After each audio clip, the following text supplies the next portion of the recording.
Hi guys, thanks for tuning in. My name is Angie Owoko, and if you're new here, you're most welcome. So I recently took part in the UEFA Europa Championship League 2024 volunteer interview, and I wanted to share my experience here for those people who are still anticipating for their interview so that they know what to expect. So for those who may not know, next year Germany is gonna be hosting the UEFA Europa Championship League, and it's gonna be taking part in 10 different cities. I don't have the name of the cities like offhand, but one of them I know is Berlin, Düsseldorf, Bonn, Köln, Gelsenkirchen, Frankfurt, Munich. I don't know, especially the places where we have the major entrances to the country and all that. Like, you can make a research of it.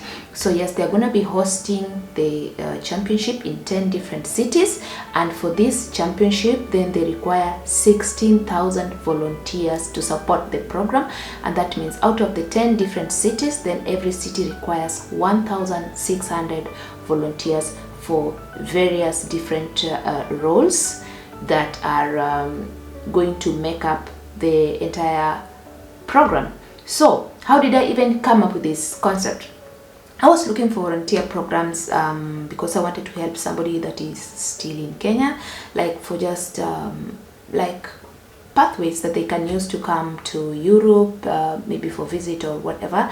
And then I landed on this platform, and then in the process of trying to understand the program so that I can be able to help the person better, then I ended up also just making an application. And I think the applications opened up in June, like around the 17th of June, if I'm not wrong.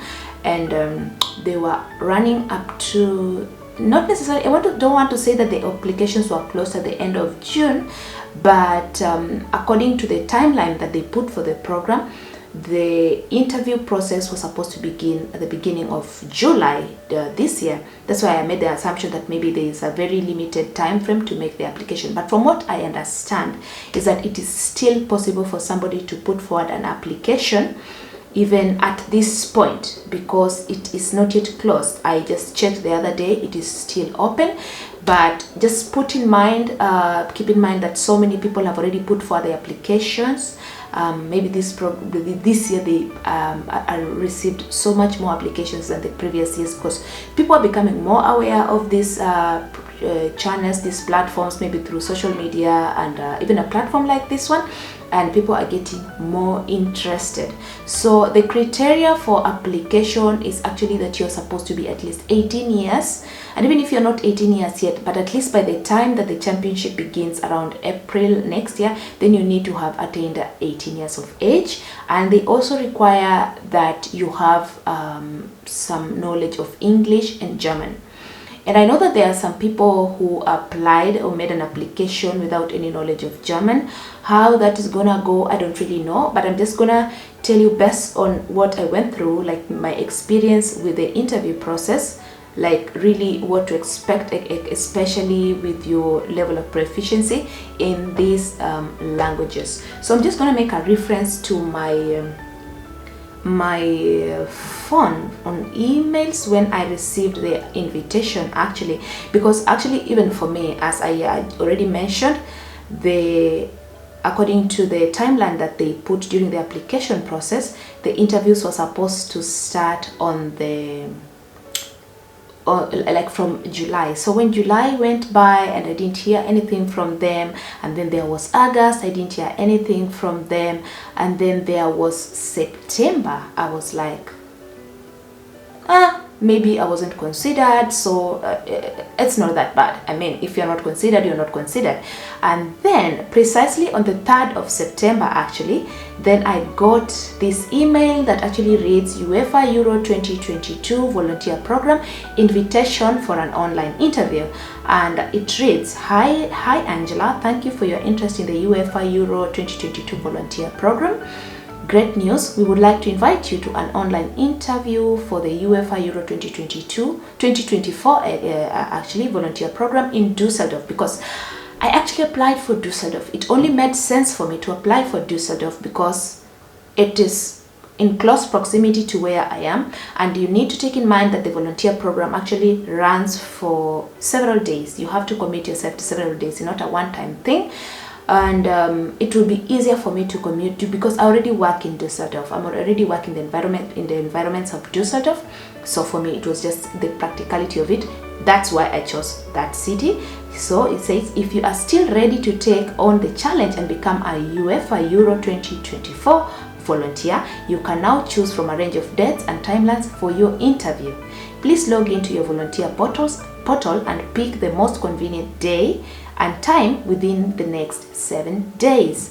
You can change your slot until 24 hours before your scheduled time. And then now there is a portal, like there is a link where you can click and then log into your portal. And I understand that there are some people that created the page or like made an application that already forgot their login details, and I think that happened to me. I think I had to change my password, or no, actually I didn't, but it was sort of, I mean, this was in June and this is in September, and I have so many like platforms where I need to use my login, especially at work. You can imagine I have like, I don't know how many applications for work. I have to log into this, to log into that. So anyway, that is not so important, but yeah, you need to remember your login details. So I got my invitation on the 3rd of September, and I was given 7 days to accept the interview, that is if I was interested. And of course, you cannot imagine the joy that filled my heart for the fact that I applied for something and I was considered. I got really interested. And if you're anything like me, when I'm preparing for any kind of interview, I get really nervous. So I got really nervous, and not stressing or anything like that, but because I was working the morning shift during this period, then I picked Thursday because at least it gave me a leeway. And I remember very well 3rd of September was Sunday, so I did not want to choose Monday or Tuesday. I just felt it is too soon and I will stress. I need to give myself time to really adjust and bring myself to that, you know, to stabilize myself enough. And yes, I picked the date for my interview to be the 7th of September. And since I was working the morning shift and all the like the hurdles that I have to go through to get to the house from work, and then I picked the time to be 4:30, and luckily I made it home by around 3:45, and then I was ready for my interview, which was actually gonna be via Teams. So in my preparation process, I just had to like actually try to remember what the kinds of questions that I put in during my application, what areas of the volunteering program was I interested in. And if I remember so well, like it's something I know very well that it's just something that has to do with the hospitality, because I am in the hospitality business, or yeah, I'm in the hospitality industry. So that is what I picked, something to do with maybe reception or receiving guests, or something to do with that. And I came to find out that I also picked up something to do with hospitality production. That must have been an oversight, but in any case, not so bad. So I tried to remember these things. I tried to remember why I even applied, like what was my motivation. I tried to Google, like, to see the kinds of questions that I can anticipate, but most people were just saying be yourself and try to just answer. And yes, according to them, I think they just say that what to expect from the interview is most importantly, your availability, that you are actually going to be available for the role that you're committing to. They want to see your availability. How are you going to be available? And for me, of course, being that I'm already in Germany, I don't need to make like any applications for visa and all that. That was already a plus. And then the fact that next year, you know, it's a new year, we're beginning a new program, and I can now pick out my leave days based on this period. Like I can set away some of my leave days to cover this period, because every year we have actually 30 working days of leave, and that means weekends are not included. So normally we have so many leave days. Even if I am taking like 7 days of leave, it means 2 days have to be a weekend, which is not counted. It's my off day, whether I'm on leave or I'm working, and then only 5 days that I need to take out of my leave day, so which was not so bad. So yeah, they needed to see your availability, and yeah, and just to be able to respond to whatever it is that you put in your application. If you said you're good at this or you're good at that, they wanted to see that. So how did the interview go? Exactly at 4:30, I was seated down. I had set up my computer, the internet, I made sure it was working properly. I made sure that I have access to Teams on my computer. I had some earphones so that I can hear better. And exactly at 4:30, then the call came through, and there were 2 people actually interviewing me, a guy and a lady, young people, of course. They were dressed in this football uniform or whatever, the blue t-shirts or something like that. And from the first minute, they were really like polite and inviting. But what I noticed from the word go was that they went straight away to German. They went straight away. The introduction was German, the greeting was German, everything. And that is just something that I need you to keep in mind when you're going through this interview. I really have not had of an experience of somebody who doesn't speak German, how that went. Maybe if your level of German is low, then they will prioritize on English and then try to test your proficiency in German at some point. So for me, they went straight away to German. I mean, because I believe during the application you have to indicate like your level of proficiency, and I must have said B2. So if you say B2, then they assume you understand and you can speak. But luckily for me, being that I work in the hospitality industry and I interact with people every single day in German. I mean, the guests on the telephone, on email, via email. I interact with my colleagues. This has really helped me to build my confidence in the German language, to sharpen my listening skills, to just sharpen my knowledge in German. I realized like lately I've become so much better at speaking than when I even like started working in the hospitality industry in German. So yeah, anyway, they went straight away to German. They introduced themselves, who were and then they told me like an overview of the program, just like what I mentioned in the beginning, the dates that the program is gonna run, that is gonna run in 10 cities, that they are expecting to have like 16,000 volunteers and 1,600 that they are looking for Dusseldorf. And then now, of course, they introduced themselves, and then they wanted to know about me. And yeah, I introduced myself, who I am, where I work, and what I do in Germany. And then yeah, that went well, because they could already notice that I didn't have to like strain to listen to pick up the words. Like, I can listen, I can understand, I can interact in German, so that one was good. And then, so the thing is, they were quite relaxed, they were quite nice, they don't make you nervous. I mean, this is a volunteer program, you put yourself out there. They don't need you to make you nervous, but they still need to know that they are finding the right candidates, especially knowing that the competition is really high. And then, so they asked me such questions as that. Just like to know my availability, and yes, I did mention that yes, I work blah blah blah in this, but I'm able to take out some leave days during this period, so I can extend my availability to the period that I'm expected to be available, if that makes sense. And then the other thing that they asked, now they say that we also need to really like test your language abilities, and they said, so we are now going to switch to English and like see how well you can communicate in English. And in my head I'm like, my goodness, haha, bring it on. And then when they switch to English, the question that they asked me, like, what motivates you? Do you have any like favorite football club, and what actually motivated you to apply for this program? And I had to explain that in English, and of course I did that.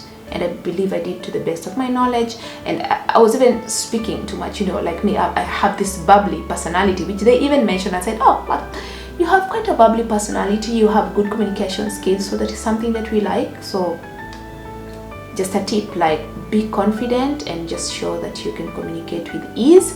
And then what else was I asked? And then they switched back. Then they said, okay, yeah, the question was actually not just mainly to test and see that you can communicate in English. And then the father went on to evaluate the options, and then I was told, like, okay, the choices that you made, like you want to volunteer in the hospitality production and all that, we can tell you straight away that that will not be possible because these are very limited areas that are already filled up. So are you willing, are you flexible enough to take up some other roles? And I was like, of course I am, because the idea is actually volunteering. Doesn't really matter what I am doing, so long as I am actually able to execute it and I have the skills and the abilities to do it. And so yes, they gave me other options. Maybe there was something like fun welcome, or maybe ticketing, or there was fun welcome, and then you have to be stationed in maybe the train station or the airport, or the fun zone, so actually something like that, or the ticketing, where you now have to go and verify you know, the tickets, because people have to book their tickets online, and you know, have to go and make proper seat allocations, so that you know, people who have booked a ticket then have specific areas that they need to sit, which has maybe less interaction with the fans.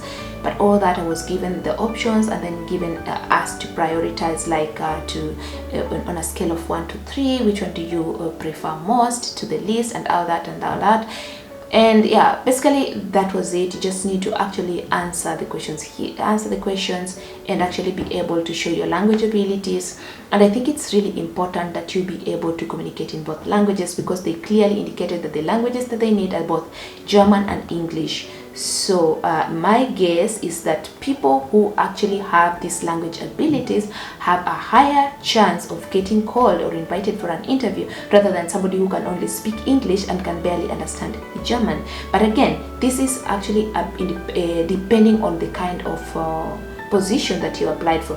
If your position maybe doesn't require you to interact so much with people, then even with your English. So I'm not trying to discourage anyone, but I'm also just trying to manage your expectations. And I'm also trying to say that if you actually indicated that you can speak German or you can speak English, make sure you actually practice, sharpen your language skills, make sure you can actually make a proper sentence in German. And it doesn't mean that you have to say, oh, my name is so and so, because that is not going to come into play when a fan is asking you where the toilet is, or how do they get to the stadium, or this and that and those. It means you have to actually have the skills to be able to communicate with somebody, because some of these Germans, especially the older generation, cannot speak English. They don't even understand. So you need to be able to actually have some proper skills of German. So as you're waiting for your interview out there, make sure you sharpen your German language skills and impress. Actually, if you impress during the interview, what happens afterwards is, so impress so that you are able to go to the next stage. So basically that is what I wanted to share with you guys, and I'm just hoping that it's going to help somebody to manage their expectations and to prepare adequately for their interviews if they are waiting for it. What I need to mention is that they say that the interviews are going to run until the end of the year, somewhere in December. So we are in September. If you have not received an invitation, don't give up. And if you're a person of faith, pray. I mean, if there are so many invitations,